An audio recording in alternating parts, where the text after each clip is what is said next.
DGP ఏం చేస్తూ ఉన్నాడు? ఏం చేయడు.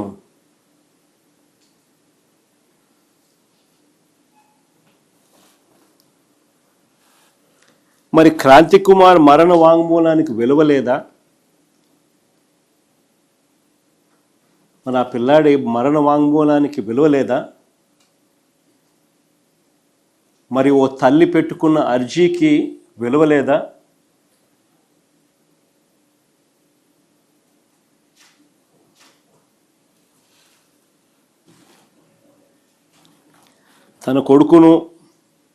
తన కొడుకు కోసం సాయికృష్ణ తల్లి వేదన పడుతూ రోజు పోలీస్ స్టేషన్ చుట్టూ తిరుగుతూ అర్జీలు పెట్టుకున్న దానికి విలువ లేదు. ఓ యంగ్స్టర్ చనిపోతూ ఆత్మహత్య చేసుకుంటూ మరణ వాంగ్మూలం ఇచ్చి సోషల్ మీడియాలో వైరల్ అయినా కూడా ఆ మరణ వాంగ్మూలానికి విలువ లేదు.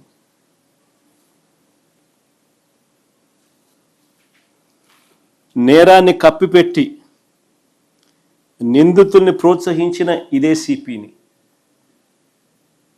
నేరాన్ని కప్పిపెట్టి 46 రోజులు పట్టింది. జగన్ పోతే కానీ, జగన్ పోయిన 4 రోజులకు కానీ అరెస్టులు కాల.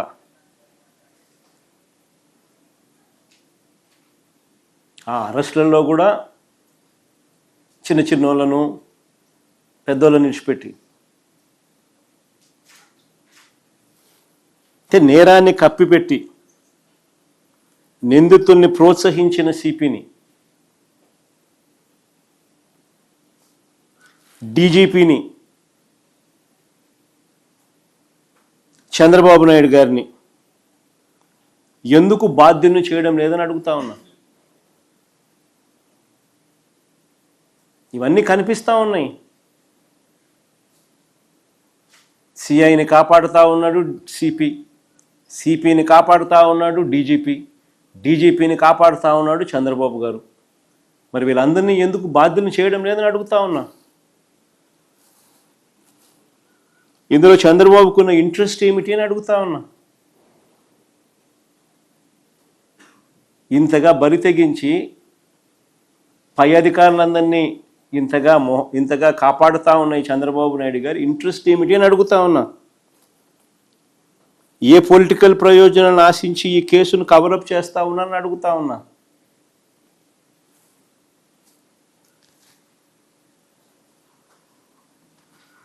ఎప్పుడు ఈ ఘటనలు జరిగాయి, ఎన్ని రోజుల తర్వాత తప్పనిసరి పరిస్థితుల్లో వీళ్ళు రియాక్ట్ కాక తప్పలేదు? అసలు ఈ ఘటన గాన ఇంత పెద్దది కాకపోయిందంటే, జగన్ కూడా పోకపోయిందంటే అసలు ఇన్సిడెంటే లేదు, కవరప్పు.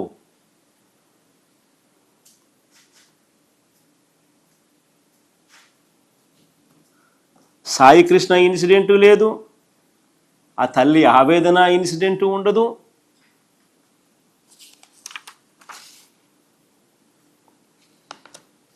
ఇంకో పిల్లాడు క్రాంతి కుమార్ ఇన్సిడెంటు లేదు. తన ఆత్మహత్య సోషల్ మీడియాలో వైరల్ అవుతుంది.